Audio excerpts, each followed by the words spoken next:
Salut à tous, on se retrouve pour l'épisode 1357 du Zap Image. On commence comme d'habitude avec quelques anniversaires. Tout d'abord le joueur italien Claudio Marchisio qui fête aujourd'hui ses 36 ans, donc il a pris sa retraite de footballeur, c'était en 2019.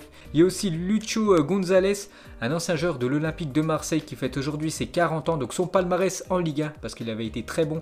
L'ancien joueur de Porto quand il évoluait du côté de Marseille, donc il a gagné une fois la Ligue 1, deux fois la Coupe de la Ligue, deux fois le Trophée des Champions, une fois élu joueur du mois en Ligue 1 et meilleur passeur de la saison 2009-2010 dans le championnat français. Bon anniversaire à l'Argentin. Il y a aussi le jeune joueur du Real Madrid, Régnier, qui fête aujourd'hui ses 19 ans. Il y a aussi la pépite Daniel Malen, l'attaquant du PSV Eindhoven, le jeune néerlandais qui fête aujourd'hui ses 22 ans. Et pour finir, le gardien niçois Benitez qui fête lui ses 28 ans aujourd'hui. Ensuite, direction l'Angleterre, on va parler de Arsenal qui jouait hier soir en Première Ligue.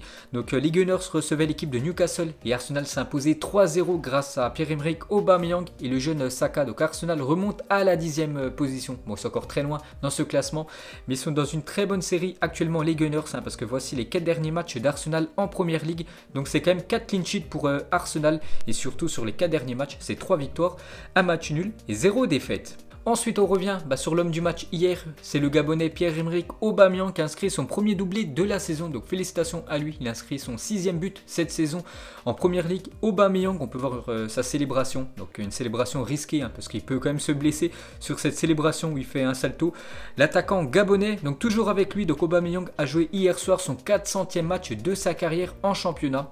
Donc où il a évolué le plus, c'est quand même au Borussia Dortmund, plus de 144 matchs officiels. Il a disputé Pierre-Emerick Aubameyang, Arsenal 102 matchs. On peut voir qu'il a déjà évolué du côté de Dijon à l'époque, même du côté de Lille et même du côté de l'AS Monaco.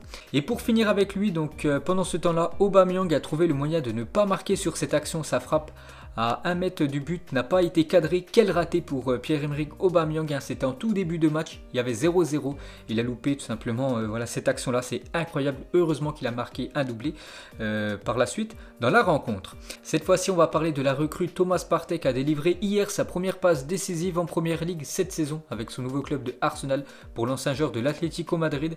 Et pour finir avec cette Première Ligue, du coup un petit coup d'œil au classement après la victoire des Gunners, donc Arsenal 10e, mais c'est encore très très loin des équipes de tête. Ensuite, on prend la direction de l'Italie. Il y avait aussi l'AC Milan qui jouait hier soir du côté de Cagliari et l'AC Milan s'est imposé 2-0 à l'extérieur.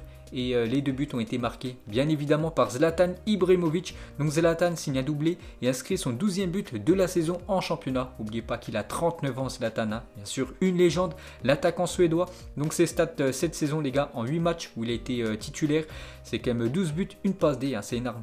8 matchs, il a quand même marqué 12 buts, Zlatan Ibrahimovic. Donc toujours avec lui, donc buteur hier, Zlatan a désormais marqué chaque année depuis 1999, c'est incroyable, depuis le mois d'octobre 1999. Donc Zlatan a marqué toutes les années qu'on suivit. Donc c'était il y a quand même plus de 7752 jours. C'est incroyable la longévité de l'attaquant suédois.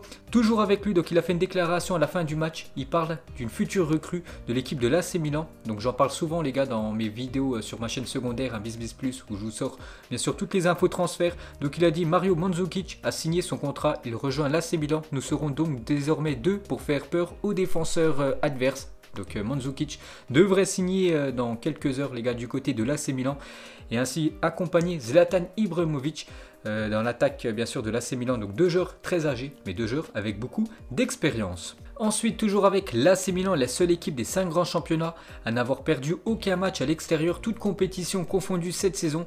Donc les stats de l'AC Milan à l'extérieur, c'est 10 victoires et 3 matchs nuls et surtout 0 défaite à l'extérieur pour cette équipe de l'AC Milan. Grand respect à elle. Et pour finir avec l'AC Milan, donc compte 43 points après 18 journées de Serie A. La dernière fois que le club lombard a eu autant de points à ce stade de la saison, c'était lors de l'exercice 2003-2004. Ils avaient fini champion d'Italie à cette époque, l'AC Milan. Ensuite, jetez un coup d'œil au programme de la journée parce qu'il y a pas mal de rencontres aujourd'hui. Donc déjà ce soir en Première Ligue, il y a West Ham contre West Bromwich à 19 h et surtout à 21 h 15, Leicester contre l'équipe de Chelsea. Énorme choc. On en reparlera bien évidemment demain. Il y a aussi 3 matchs dans le championnat espagnol. Il y a 4 matchs en Bundesliga avec un magnifique match. Le Bayer Leverkusen contre le Borussia Dortmund. Donc c'est simple. Le 3e contre le 4e. Il y a aussi des matchs de Coupe de France entre les équipes professionnelles ce soir. Et à 21 h 15 ce soir, il y a aussi de la Coupe d'Italie. L'AS Roma contre l'équipe de la Spezia. Ensuite, direction la MLS, on va parler de l'équipe de David Beckham, l'Inter Miami, qui change d'entraîneur parce que l'ancien coéquipier de David Beckham à Manchester United, Phil Neville, 43 ans, est le nouvel entraîneur de l'Inter Miami, franchise en partie détenue par David Beckham. Il quitte donc la sélection féminine anglaise, voilà, parce que c'était lui le coach de la sélection anglaise des filles. Donc du coup, c'est lui le nouvel entraîneur de l'Inter Miami, ancien coéquipier de David Beckham. Ensuite, toujours avec les coachs, on va féliciter Didier Deschamps qui a reçu ce week-end le trophée du meilleur sélectionneur de l'année 2020 par les représentants de l'IFFHS. Donc félicitations à Deschamps pour ce nouveau trophée. Ensuite, direction l'Allemagne et les joueurs de Francfort ont rendu un vibrant hommage à un supporter de 37 ans décédé avant leur match face à Schalke 04. C'était le week-end dernier. On peut voir tous les joueurs de Francfort. Donc voilà, ils ont rendu hommage à ce supporter décédé. Donc gros courage à sa famille. Et toujours avec l'équipe de Francfort, donc David Abraham a pris avant-hier sa retraite après 17 ans de carrière. Donc lui aussi, c'est un joueur de Francfort. Le joueur a tenu à échanger son maillot avec l'arbitre central pour rendre hommage à tous les arbitres qu'il a connus durant sa carrière et qui sont souvent critiqués. Donc voilà une info sur ce défenseur argentin qui a pris sa retraite. Voilà, c'était son dernier match et il a échangé son maillot avec l'arbitre. Ensuite, on revient 2 ans jour pour jour en arrière et Emiliano Sala a réalisé son rêve, celui de signer dans un club de Première Ligue. Cardiff l'accueillait alors à bras ouverts et le FC Nantes réalisait la plus belle vente de son histoire, rêve réalisé juste avant de s'envoler au paradis.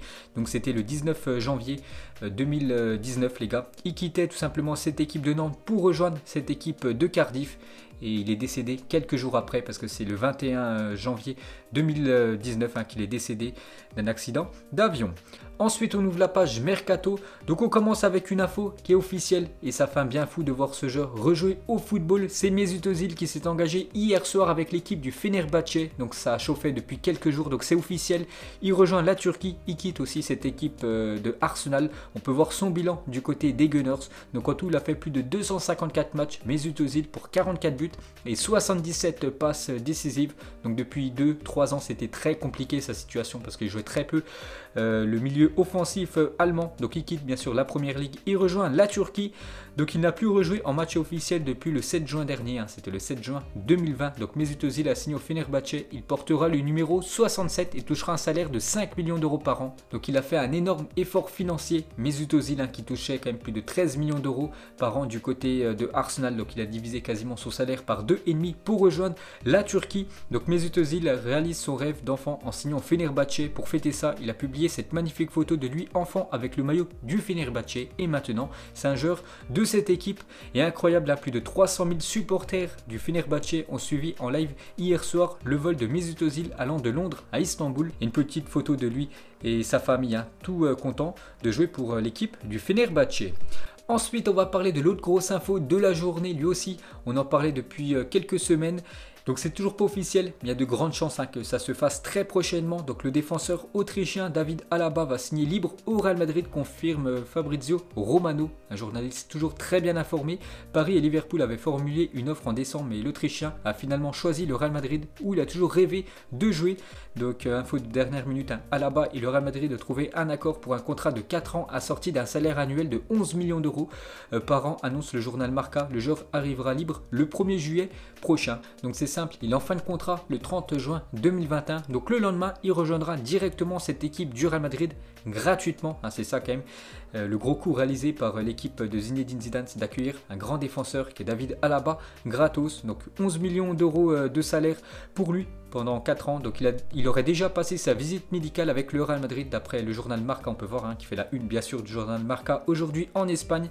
Donc le Real Madrid a bouclé l'arrivée estivale de David Alaba, annonce Marca. Libre, l'Autrichien a signé un contrat de 4 ans et touchera 11 millions d'euros par saison. Visite médicale déjà passée. Donc ça devrait être officiel les gars dans les prochaines heures, peut-être prochains jours. Donc il rejoindra cette équipe merengue dans quelques mois.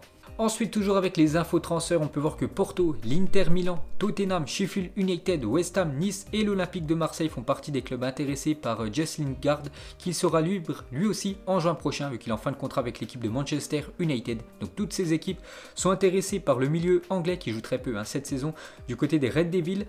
On va parler cette fois-ci du PSG va de nouveau pousser cette semaine pour recruter Dele Alli qui veut quitter les Spurs le plus vite possible. Mais le problème c'est que Tottenham ne lâche pas pour l'instant Dele Alli. Donc la balle est désormais dans le camp des dirigeants de Tottenham. Et comme je vous ai dit, donc Tottenham compte conserver le joueur au moins jusqu'à la fin de la saison. Ensuite, Wijnaldum devrait quitter Liverpool pour rejoindre le FC Barcelone cet été. On sait que du côté du Barça, c'est Koeman le coach. Il adore les joueurs néerlandais. Et Wijnaldum pourrait venir du côté du FC Barcelone, peut-être associé à Frenkie de Jong pour la prochaine saison. Ensuite, Eric Garcia ne rejoindra pas le FC Barcelone cet hiver. Les 3 candidats à la présidence du club catalan ont décidé d'un accord commun de repousser son arrivée à cet été, parce que lui normalement devait arriver pendant ce mercato hivernal du côté du FC Barcelone. Du coup, il devrait rejoindre bien évidemment le Barça, mais l'été prochain.